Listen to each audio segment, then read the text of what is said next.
Hernán Rivera Letelier. El hombre que miraba al cielo. La mañana del viernes, los viernes son de Miquel, la saltimbanqui amaneció especialmente campante y quiso acompañarme a mi esquina. Quería ver al mirador.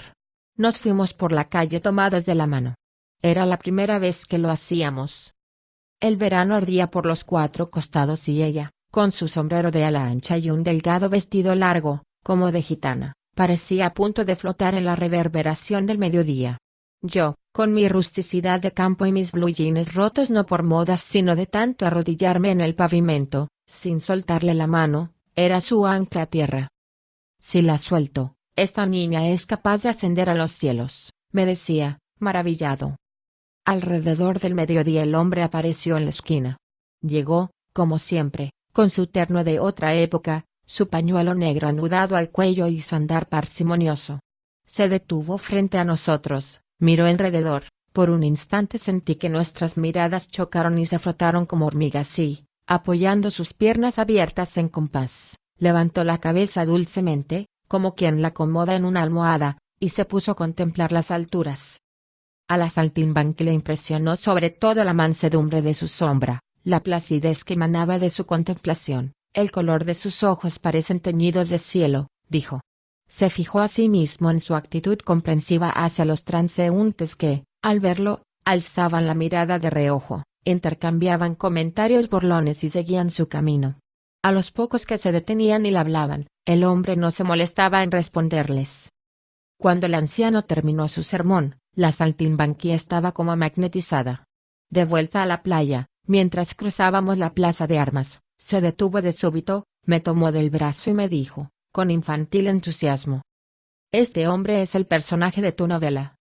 Como ella había tenido el gesto de decirme su nombre vedado para los demás, yo, en retribución, le conté lo que a nadie había contado, que lo mío no era pintar sino escribir, que más que crear una obra pictórica, yo ansiaba escribir una novela.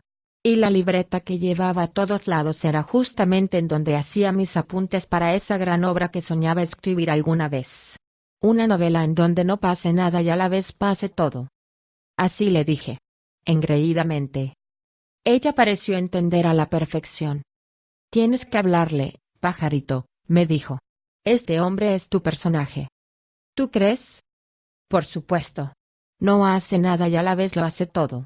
Que haga levantar la cabeza de los celulares a los transeúntes, aunque sea por un instante, ya es mucho, ¿no te parece?» Y lo logra sin abrir la boca. Por la tarde, mientras nos besábamos frente al mar, Loredana me dijo que el hombre que miraba al cielo le había recordado una canción que le oía cantar a su madre cuando ella era pequeña, una canción de Celeste Carballo, una rockera argentina, el dueño del cielo azul. Y me cantó una estrofa. El dueño del cielo azul. Me pidió que le dé la mano. Y mi corazón lloró de amor. Por la noche me cantó la canción completa. El domingo nos quedamos todo el día en la playa. Me contó algo de su vida. Era de Santiago. Había huido de su hogar a los 14 años. Se fue con un muchacho que hacía acrobacias en la esquina de su casa. Él le enseñó el oficio. Pronto descubrió que eso era lo suyo, que parecía haber nacido para eso. Cuando cumplió los 17, y ya había superado largamente a su maestro, un automóvil atropelló al muchacho y lo mató. Desde entonces no había querido comprometerse con ningún otro hombre. Yo le conté algo de mi vida. Me había criado en el campo, cerca de Capitán Pastene, un pueblito al interior de Temuco. Mis padres murieron en un incendio cuando yo tenía 3 años de edad. Fui criado por mis abuelos. Mi abuelo era un lonco y mi abuelo una machi. Antes de aprender a hablar imitaba perfectamente el canto de los pájaros. La gente me decía el niño pájaro. Después me fui a estudiar a Temuco. Lo que no le conté fue la historia de amor por la que abandoné los estudios y la ciudad y me vine al norte. La historia era simple. Después de 3 años de amar a una muchacha bella como la lluvia, de un día para otro ella había dejado de mirarme como me miraba. No pude resistirlo y huí. Y es que yo la había conquistado justamente con un verso que precisaba lo histriónico de sus ojos verdes. ¿Irías a ser ciega que Dios te dio esos ojos? Por aquellos días yo estaba descubriendo a Huidobro. Sábados y domingos son días inanes para los que vivimos del aporte de la gente. El centro se vacía casi por completo y las pocas personas que deambulan son de bajos ingresos conscriptos de Franco, asesores del hogar, ancianos solitarios monologando con las palomas. Y ese sábado y ese domingo no fueron la excepción. Olvidaba decir que los sábados y domingos son de oro, aunque para muchos de estos pacientes son de pirita, el oro de los tontos. Al despertar y levantarme el lunes siguiente, ya estaba decidido de cualquier modo, me las arreglaría para hablarle al mirador. Trataría de averiguar algo sobre su vida. Se lo prometí a Loredana. Arrodillado en el pavimento, esperé al hombre pintando el papagayo. Como siempre, se apareció a la hora del mediodía.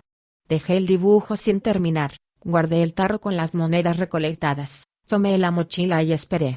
Esperamos con la saltimbanqui. Ella no se resistió y desde su esquina, Balmaceda con Baquedano, allí la luz roja duraba lo suficiente para hacer sus malabarismos y recolectar las monedas. Vino a acompañarme encaramada en su monociclo luciendo su nariz de payaso. Quería oír qué diría el hombre. Si es que se animaba a hablar, claro. Cuando el mirador bajó la cabeza y echó a andar, en medio de las personas que le rodeaban, varios aún con la vista alzada, le hablé. No me contestó. Lo seguimos hasta otra esquina y allá pasó lo mismo. No se dignó a contestar ni mi saludo. En la tercera esquina me la jugué. Apenas bajó la cabeza me acerqué y lo tomé de un brazo a la manera de los policías. Le dije: disculpe, señor, me llamo Lorenzo, y creo haber descubierto cuál es el mensaje que nos quiere entregar en su sermón silencioso. Y le repetí lo que le había dicho a la saltimbanqui en la playa. Mientras me oía, sus ojos transparentes como de ciego me miraban con una mansedumbre que apabullaba. Luego, en un gesto de suavidad extrema, quitó mi mano de su brazo y, sin decir nada, echó a caminar de nuevo. Su andar y todos sus movimientos eran en tempo de adagio. Nosotros avanzamos a su lado. Le hice saber que no lo dejaríamos hasta que nos hablara. Aunque sea para putearnos, le dije. Entonces se detuvo. Estábamos a mitad de cuadra, junto a un bote de basura y varios perros callejeros que husmeaban. Acarició el lomo de uno de ellos, luego metió su mano en el bolsillo interior del vestón y sacó una especie de micrófono inalámbrico. Nos hizo una seña para que nos acercáramos un poco más. Nos acercamos, su cuerpo olía como los 1000 demonios, se corrió el pañuelo del cuello, se puso el aparato en la garganta y habló. Tratándome de carreta, me dijo aquello de que el hombre del campo no veía el cielo porque lo tenía siempre a la vista y que el de la ciudad, de tanto no verlo, se olvidó de que había cielo. No mirar el cielo, dijo, es tan tonto como ir en un coche descapotable y no mirar el paisaje. Su voz sonaba cavernosa. Como la voz de Darth Vader, dijo después la saltimbanqui. Después supe que el calificativo exacto para su voz no era cavernosa sino esofágica. Supe que el micrófono que usaba se llamaba laringófono. Supe que él era un laringectomizado, y que el pañuelo negro al cuello, además de señalar su luto, un luto de 20 años, le servía para cubrir el estoma, y que estoma era como se llamaba clínicamente el agujero en la garganta por donde respiraba y hablaba. Y supe que no se lo cubría por vergüenza o vanidad, como hacían sobre todo algunas mujeres laringectomizadas, que se lo cubrían con collares y medallas, sino para que no le entrara polvo durante el día y para que no le molestara el aire frío por la noche. Días después supimos que estaba por morir. Pero de nuevo me estoy adelantando. Pocas cosas dijo aquella vez el mirador. Y en muy pocas palabras. Después vimos que lo suyo era la síntesis. Como le cansaba mucho hablar y además las baterías del laringófono eran caras, todo esto lo fuimos sabiendo al paso de los días. Sintetizaba todo lo posible sus palabras, trataba de sacarles el máximo provecho a cada una. De modo que sus frases y oraciones se resolvían en unas especies de aforismos o proverbios que yo iba anotando concienzudamente en mi libreta. La felicidad, carretita linda, no es otra cosa que un poco de cielo azul sobre nuestras cabezas, le dijo a la saltimbanqui una vez que ella le preguntó si era feliz. Y es que después de ese primer encuentro en la calle, seguimos viéndonos y hablando con el hombre.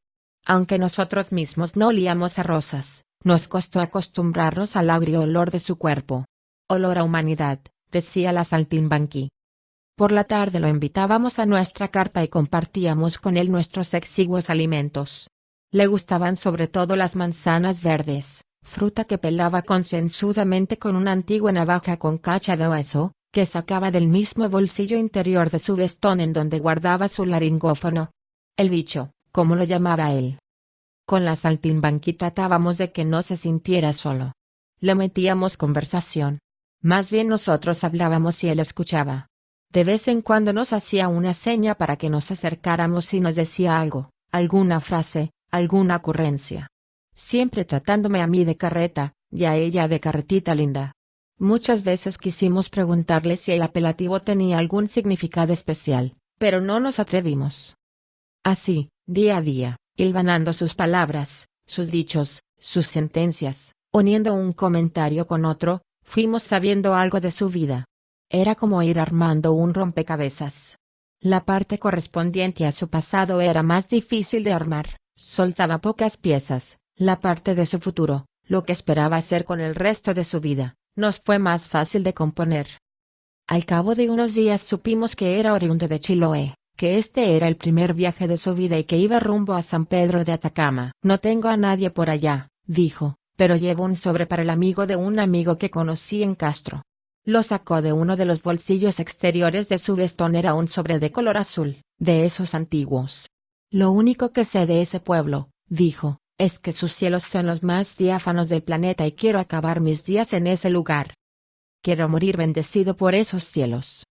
Fue de la saltimbanqui la idea de acompañar al mirador.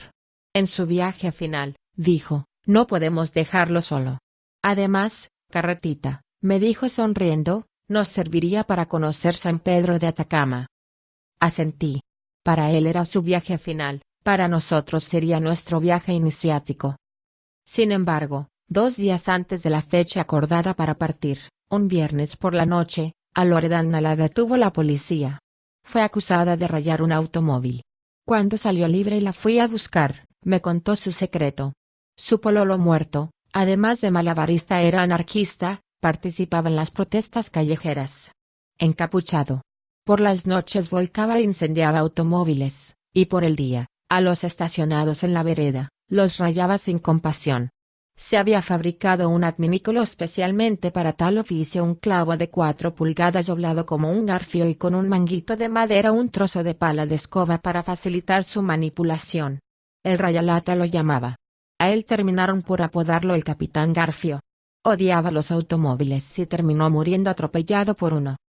Ella, además de heredar su monociclo y sus clavos, la esfera de cristal y la nariz de payaso eran suyas. Había heredado ese instrumento de justicia social con el que continuaba su misión reivindicativa de la gente a pie. Misión que aquí en Antofagasta, dijo, llevarla a cabo era un gusto. En ninguna otra ciudad había visto tanta soberbia de los conductores y sus descomunales camionetas 4x4. Sobre todo, los de las compañías mineras. Usaban la bocina de estajo, no respetaban los pasos de cebra y se estacionaban sin asco en las veredas, obstaculizando el paso de los peatones. Rayarlas es un acto de justicia, dijo. Cuando había tiempo y seguridad de que no la sorprenderían, se daba el gusto de escribir en el capó el clásico auto grande, Pico Chico. La saltimbanqui fue dejada en libertad el lunes por la tarde. Al día siguiente, 22 de diciembre, 3 semanas después de conocer al mirador, emprendimos viaje. Nos fuimos a San Pedro de Atacama.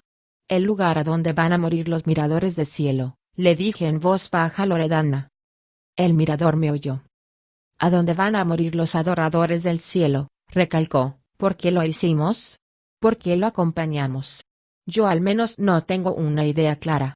Nunca fui de espíritu gregario, nunca me llamaron la atención los profetas, los gurús, los salvadores de la humanidad.